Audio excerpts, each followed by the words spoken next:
Existe una fuerza en este universo más poderosa que la marea y más resistente que el acero. Una fuerza que no se mide en caballos de potencia, sino en la capacidad de contener un grito para no asustar a quien amas. Te estoy hablando de algo que conoces muy bien. Algo que quizás llevas en el pecho ahora mismo, mientras me escuchas. Me refiero a la resiliencia del corazón de una madre, o de cualquier persona que ha tenido que amar más allá de lo que creía posible. Hoy, en Te cuento un histocuento, no vamos a desenterrar una leyenda antigua. Vamos a desnudar una realidad que se repite, día tras día, en las calles de tu ciudad. Vamos a contar la historia de ella. Ella es todas las que han visto a su amor más grande enfrentar el abismo. ¿Sabes lo que es la alquimia del dolor? Es cuando cada lágrima que se derrama por el sufrimiento ajeno se convierte en una columna de fuerza interior. Y nadie en la historia de la humanidad ha practicado esta alquimia con tanta maestría como ella. Prepárate para un viaje que transformará tu forma de ver tus propias cicatrices. Porque en la historia de ella, vas a encontrar la clave de tu propia superación personal. Esto es, los 7 dolores de una madre hoy. El primer dolor no llegó con violencia. No hubo sangre, ni gritos. Llegó en el momento que debería haber sido el más feliz. En la presentación, en la gran bienvenida del hijo a la vida pública. Ella estaba allí, radiante de orgullo, viendo el potencial infinito en los ojos de su pequeño. El mundo entero parecía un lienzo en blanco para él. Pero dime una cosa. Tú, que has soñado en grande. ¿Alguna vez, en tu momento de mayor éxito, has sentido una ráfaga de viento helado que nadie más sintió?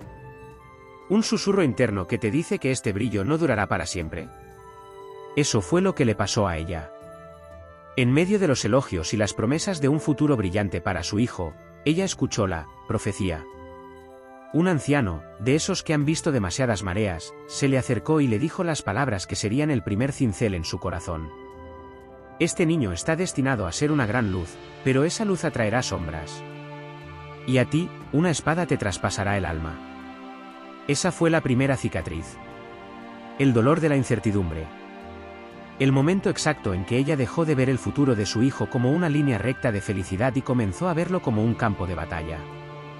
Pero en lugar de derrumbarse, ella decidió algo más poderoso, aceptó esa espada con dignidad, y comenzó a afilar su propia fortaleza.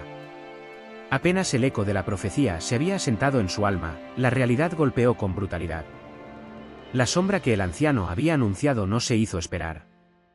El éxito potencial del hijo, su luz, comenzó a ser percibido como una amenaza por los poderes de su tiempo.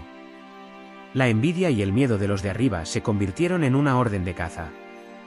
De la noche a la mañana, el hogar dejó de ser un refugio. El lugar donde ella había tejido sus sueños se transformó en una trampa mortal. Piensa en esto por un momento. ¿Qué harías tú si todo lo que has construido, tu seguridad, tu rutina, tu zona de confort, se desmoronara en un segundo? Si la única opción para salvar lo que más amas fuera convertirte en un fugitivo de tu propia vida. Ahí es donde se mide la verdadera talla del espíritu humano. No en la comodidad de la cima, sino en la incertidumbre del desierto. Ella no lo dudó. En el silencio de la noche, preparó una bolsa con lo indispensable. No hubo tiempo para despedidas, ni para recoger recuerdos. Tomó al niño en sus brazos y, junto a su compañero, se lanzó a la oscuridad. El segundo dolor fue el destierro. La humillación de tener que pedir permiso para existir en una tierra extraña. Ella, que estaba destinada a la grandeza, se vio obligada a vivir en las sombras de la sociedad, trabajando en lo que surgiera, solo para que su hijo tuviera un mañana. Pero en ese desierto, ella descubrió algo fundamental, que su hogar no era un lugar físico. Su hogar era su propósito. Su hogar era la protección de esa luz que llevaba en brazos. Ella nos enseña que la resiliencia no es aguantar el golpe, es tener la flexibilidad de cambiar de rumbo sin perder tu esencia. Aprendió a florecer en tierra ajena, regando su nueva vida con las lágrimas de la nostalgia, pero con la fuerza inquebrantable de la supervivencia. Los años pasaron, y el niño creció. Se convirtió en ese joven brillante que la profecía había anunciado. Pero con el crecimiento, llega la búsqueda. Y con la búsqueda, a menudo, llega la distancia. Ocurrió durante un viaje familiar, un evento social importante.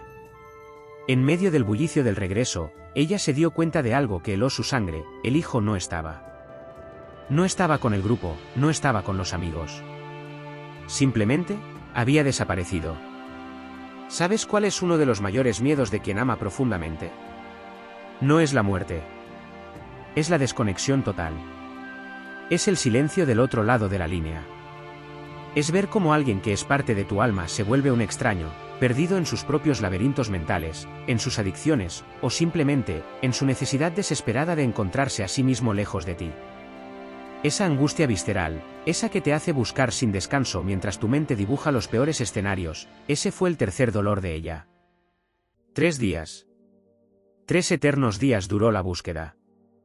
Ella recorrió cada calle, preguntó a cada conocido, con el corazón en un puño. La duda comenzó a sembrar la profecía en su mente, ¿era este el inicio del fin? Finalmente, lo encontró. Estaba en un lugar de conocimiento, rodeado de maestros, hablando de cosas que escapaban a la comprensión lógica de ella. No estaba perdido físicamente. Estaba encontrando su propósito. Cuando ella le reclamó su angustia, la respuesta del hijo fue una lección: ¿por qué me buscabais? ¿No sabíais que debo estar en los asuntos de mi propósito? En ese momento, ella comprendió que su mayor acto de amor no era retenerlo, sino soltarlo. Entendió que su función no era controlar su destino, sino haber sido la plataforma de lanzamiento. El tercer dolor le enseñó a ella, y nos enseña a nosotros, que amar también significa respetar el proceso de maduración del otro, incluso cuando ese proceso requiere que se pierda de nuestra vista por un tiempo para encontrarse consigo mismo. Ella guardó esas palabras en su corazón, transformando la angustia en una fe paciente. El tiempo de los discursos brillantes y los milagros cotidianos terminó. La luz que el hijo irradiaba empezó a cegar a quienes preferían vivir en la oscuridad del poder. Y así, llegó el día del juicio. No un juicio justo, sino una condena social, un escarnio público que lo arrastró por las calles como si fuera un criminal, cuando su único delito había sido despertar conciencias. Ella estaba allí. Entre la multitud que ayer aplaudía y hoy escupía insultos. Dime, ¿has sentido alguna vez la impotencia de ver cómo el mundo destruye la reputación de alguien a quien amas? ¿Has visto a un amigo, a un hermano o a un hijo hundirse en una depresión o en un fracaso público mientras tú solo puedes observar desde la acera?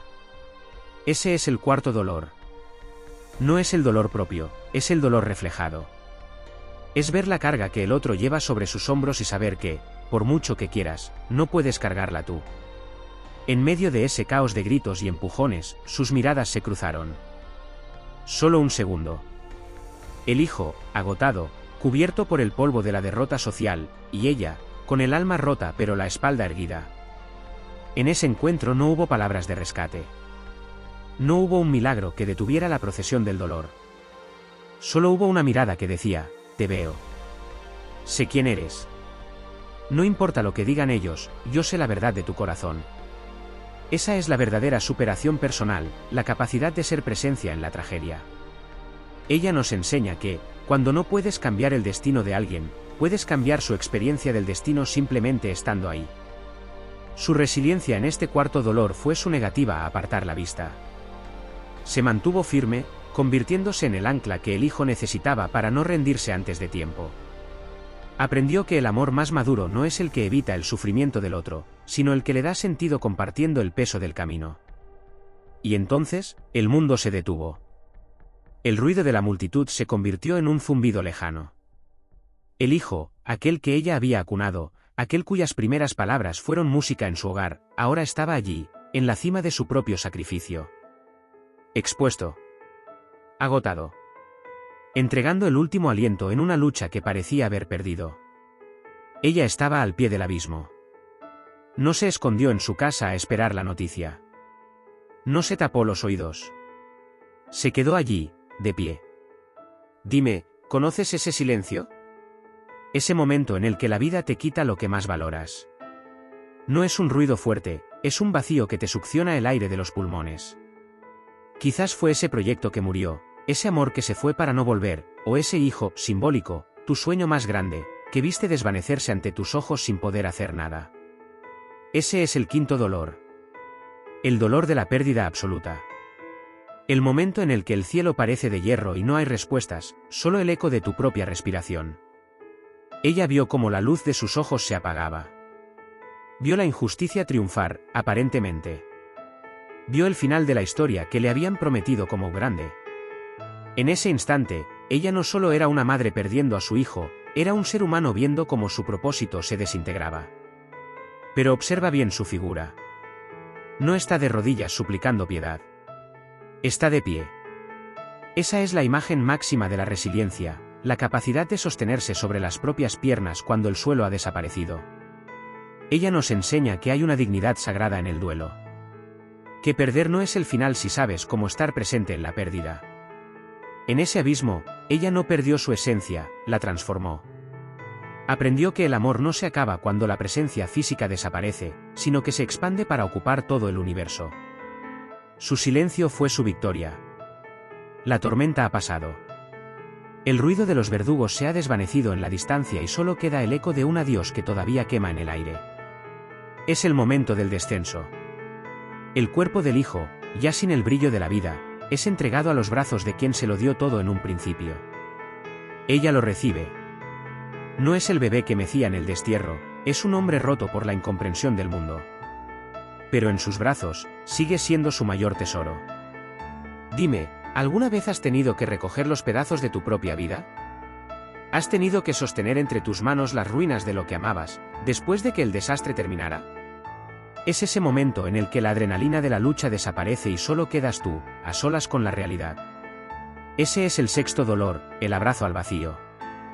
Es aceptar que lo que fue, ya no será igual. Es el peso muerto de lo que hemos perdido, presionando contra nuestro pecho. Ella lo abraza. No hay reproches al cielo, no hay gritos de venganza. Hay una aceptación que no es derrota, sino una forma superior de amor. Ella limpia el polvo de su rostro, como si cada gesto fuera una caricia al alma de toda la humanidad. En este dolor, ella nos enseña la maestría de la piedad. No la piedad que siente lástima, sino la que honra lo que ha quedado. La resiliencia aquí no es seguir adelante como si nada hubiera pasado. Es tener la valentía de mirar a la pérdida a los ojos, abrazarla, y decir, fuiste real, fuiste amado, y aunque ahora seas silencio, siempre serás parte de mí. Ella nos muestra que para renacer, primero hay que aprender a sostener nuestro propio invierno. Es en este abrazo al vacío donde empezamos a convertirnos en seres inquebrantables. Porque quien ha sostenido sus propias ruinas sin perder la ternura, ya no tiene nada que temer en este mundo. El acto final. La piedra rueda y el silencio se vuelve absoluto. El séptimo dolor no es un evento de sangre, es el dolor de la ausencia prolongada. Es el momento en que todos se van a sus casas, cuando el funeral termina, cuando las luces del hospital se apagan y te quedas a solas con el eco de lo que ya no está. Ella se queda en la sombra. Sola. Pero en esa soledad, ella no es una víctima. Es la guardiana de una promesa que nadie más se atreve a creer. ¿Sabes qué es lo más difícil de superar? No es la herida, es el tiempo que tarda en cerrar. Es esa noche oscura del alma donde el mundo te dice que te rindas, que ya es tarde, que lo que perdiste no volverá. Tú, que estás esperando un milagro, que estás trabajando en silencio por un sueño que nadie ve, este séptimo dolor es tu prueba de fuego. ¿Puedes confiar cuando todo lo que tienes es una tumba cerrada ante tus ojos? Ella nos enseña el dolor de la espera activa. No se desespera, no se rinde al cinismo. Ella entiende que la oscuridad no es un final, es una incubadora. Que para que algo nuevo nazca, primero tiene que haber un silencio profundo. Ella transformó su séptimo dolor en la mayor forma de liderazgo, la capacidad de mantener la esperanza cuando el resto del mundo solo ve cenizas. Su resiliencia aquí es absoluta, es la fe que no necesita pruebas porque ella misma se ha convertido en la prueba. 7 dolores. 7 cicatrices que, en lugar de afear su alma, la convirtieron en el faro más brillante de la historia. Escúchame bien, tus dolores no han venido a destruirte. Han venido a despojarte de lo que no eres, para que brille lo que realmente eres. Como ella, tú tienes la capacidad de transmutar cada golpe en una nueva capa de sabiduría. Cada pérdida en un espacio para algo más grande. Cada destierro en una oportunidad de conquista. No eres tus heridas. Eres la fuerza que las hizo cerrar. Ella hoy camina a tu lado, recordándote que después de cada séptimo dolor, siempre, inevitablemente, llega el amanecer. Porque en el teatro de la vida, El dolor es solo el escenario donde se estrena tu verdadera grandeza. Si este relato ha tocado una fibra en tu interior, si hoy te sientes un poco más fuerte para llevar tu propia carga, compártelo con alguien que necesite saber que no estás solo en su desierto. Gracias por permitirnos contarte esta historia. Porque en cada palabra, hay una semilla de superación. Soy tu guía en este camino de reflexión. Esto es Te Cuento un Histocuento. Nos vemos en el próximo despertar.